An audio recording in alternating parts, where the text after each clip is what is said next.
O little child, so young, so small, your knowledge now is barely formed at all. But learn you must, and seek the light, so ignorance won't cloud your future sight. You came not empty, not just flesh and bone, but with a mind awake, already known. Yet chasing food and daily strife, you've lost the truth that came with life. You sense the world through ear and eye, through skin and tongue, through thought that flies. You weave your dreams from what you feel, and build a self you think is real. This self you build, this me and mine, is shaped by thought, again in time. The thinking mind and knowing heart are twins once joined, now torn apart. Delusion leads, like buffalo blind, into the woods where truth's hard to find. We chase the world, its gain and loss, and never see the hidden cost. We cheer when riches come our way, but cry when all is swept away. In pain we drown, in fear we roam, so far from peace, so far from home. But Father taught a secret path, to walk through thorns, to rise from wrath, to watch the mind that spins and stirs, and see the thoughts that once were hers. The knowing mind it calmly sees, its twin that suffers, lost in grief. It sees the thoughts, it sees the pain, it sees the path to peace again. It knows, lets go, and light breaks through. The heart returns to what is true. The child within now sits in peace, and finds the joy that will not cease. O little child, still young, still bright, keep learning till you see the light. And when you do, you'll understand the sky, the sea, the silent land.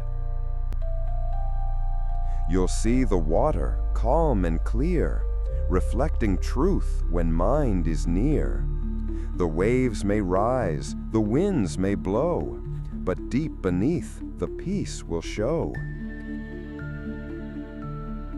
The waves are thoughts, the mind's disguise, the crashing sound of ego's cries. The ocean roars with tales of old, of karma's weight, of anger cold. Some waves are sweet, with colors bright. They tempt the heart with false delight. But when you see they're just a play, you'll let them pass and walk away. The child now rests, the mind is still, no longer trapped by want or will.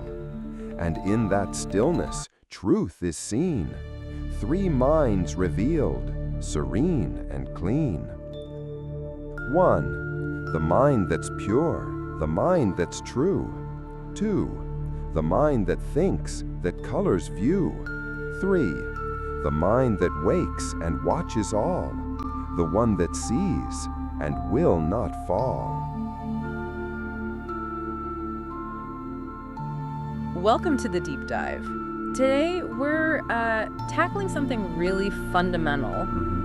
Feels like a big one. It is the nature of our minds, and how we might find a bit more inner peace. Always a relevant topic. Definitely. And our source material, it's quite unique for this deep dive. It's a mental teaching poem. Right. Awakened Mind and the Waves of Drama. Exactly that. From the YouTube channel Rula Change Charon.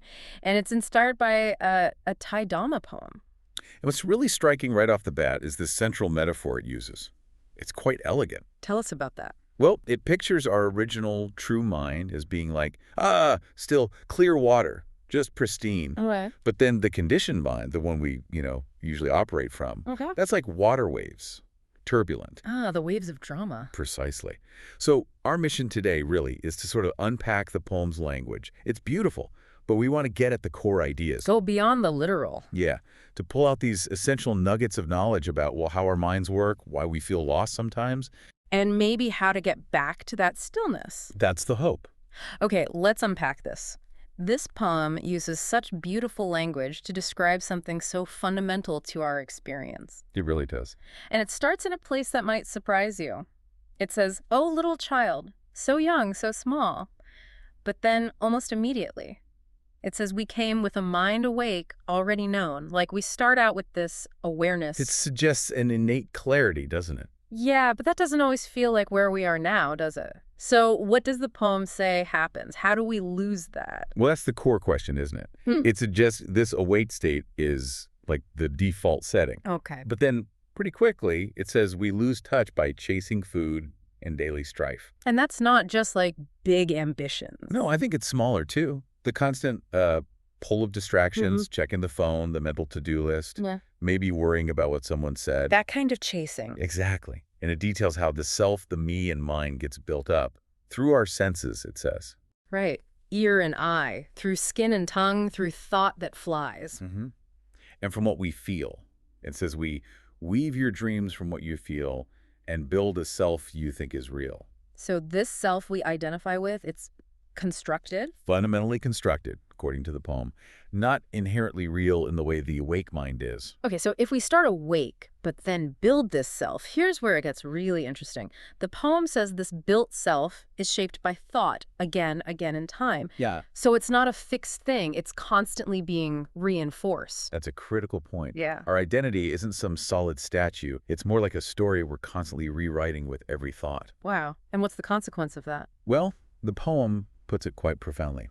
The thinking mind and knowing heart are twins, once joined, now torn apart. Ah, that separation. Exactly. And that separation, it argues, is why delusion leads, like Buffalo Blind, into the woods where truth's hard to find. Makes sense. We start chasing things outside ourselves. Right. We chase the world, its gain and loss, and the result, pain, fear, feeling so far from peace, so far from home. So that constant chasing driven by the thinking mind, it makes us feel incomplete. Perpetually incomplete, yeah. Always looking for the next thing, the external fix for an internal feeling. That's a heavy picture, but thankfully the poem doesn't just leave us there. No, it offers a way forward. It introduces this turning point. But Father taught a secret path, to walk through thorns, to rise from wrath. It sounds like hope, like a solution. Is it about like battling our thoughts, positive thinking? Actually, no, not battling. It's more subtle. This secret path is about insight, observation. How so? It's learning to watch the mind that spins and stirs and see the thoughts that once were hers. The key is in the watching. Okay. So the knowing mind, it says, calmly sees its twin that suffers, lost in grief. There's a kind of detachment there, a compassionate distance. So it's not about suppressing the difficult stuff. Not at all. It's more like just noticing the thoughts, the feelings, recognizing what they are without getting swept up in their story. And that watching, that awareness, it leads somewhere. It leads to liberation, according to the poem. The knowing mind knows, lets go, and light breaks through. The heart returns to what is true. Exactly. Yeah. And the result, the goal perhaps, is the child within now sits in peace and finds the joy that will not cease. So that letting go, it's crucial, but it's not like bottling things up. Definitely not bottling up. It's more about recognizing that thoughts and feelings are, well, transient, like clouds passing. Okay. When it says the knowing mind knows let's go, it means it sees these mental waves for what they are, temporary. You don't have to react to every single one. You don't have to build your house on every wave, as you said. Right. And then the true self, that child within, finds peace by just being in its original state, not by chasing something else. Okay, so we've talked about this path of awareness. Now, what's fascinating here is how the poem circles back to that water metaphor. It deepens it. It shows how this awareness literally lets us see the water calm and clear, reflecting truth. It's such a vivid picture of the mind's natural state. It really is. Yeah. And it reinforces that this clarity isn't something you have to, like, manufacture. It's already there underneath. Yeah, because it says, the waves may rise, the winds may blow, life happens. Oh, right. Challenges don't just disappear. But deep beneath, the peace will show.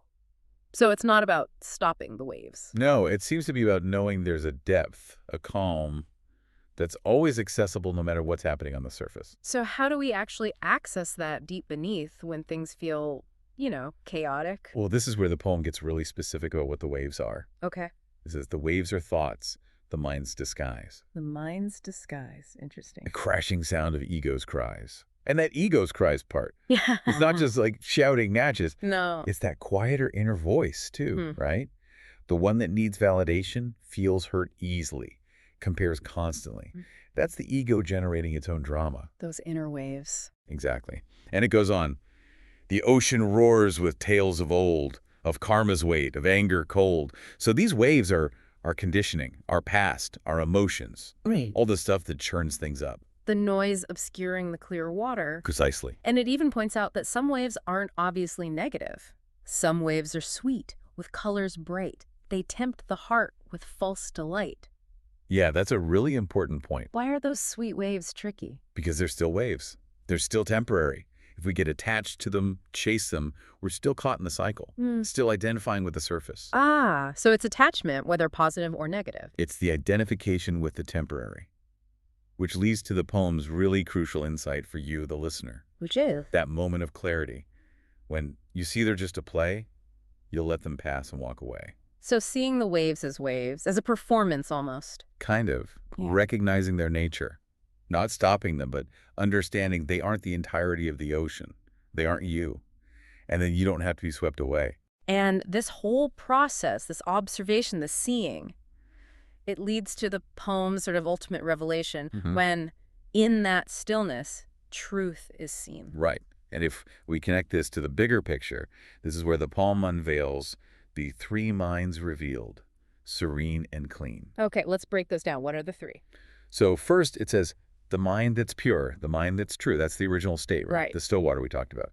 Inherent awareness. Got it. The baseline. Second, the mind that thinks, that colors view. This is our everyday conceptual mind, the one making judgments, telling stories, creating the waves, our conditioning in action. The wave generator. You could say that. In fact- And third, crucially, the mind that wakes and watches all. The one that sees and will not fall. The observer. Exactly. This is that pure awareness again, but now it's actively witnessing both the pure mind, the potential stillness, and the thinking mind, the waves, without getting caught. Yeah. Just sees. So what does this all mean? Bringing these three together, the pure, the thinking, the watcher, how does understanding this help us day to day? Well, it means that even though the thinking mind is always going to be doing its thing, generating thoughts, creating waves. Which is you feel overwhelming. Totally. Yeah. But you also have access to this mind that wakes, this observer. It can witness the whole show without getting lost in it. Like remembering you're watching a movie, not actually in it. That's a great analogy. The thinking mind gets totally absorbed, feels all the emotions of the plot. The watching mind remembers it's just sitting in the audience, seeing the screen. Both are there, but the perspective is different. Fundamentally different. One is identified, caught up. The other is aware of the being caught up. Yeah. And knowing these three aspects, understanding their interplay, that's really the key to navigating the ups and downs, isn't it? To finding that deeper peace the poem talks about. Wow. What an incredible journey, really, just from this one poem, from seeing that maybe we start awake to understanding how we get tangled in these waves of drama. Yeah, the thinking mind's activity. And then finding this path back, the secret path of just watching, observing. Leading back to stillness and clarity. It really highlights the practical side for you listening. Absolutely. It's about realizing that even when life feels like constant waves, thoughts, feelings, situations, there is that deep, calm truth inside. Accessible through that watching mind. Right. Cultivating that mind that wakes and watches all. Because, knowledge is great, but it's most powerful when you actually see how it applies to your own life, when you understand it from your own experience. Couldn't agree more. So maybe a final thought for you to take away. Just consider how recognizing these different minds, the pure, the thinking, the watcher within yourself, might actually change how you experience the daily waves in your own life. What really stands out to you about this idea of seeing thoughts as, well, just a play on the surface?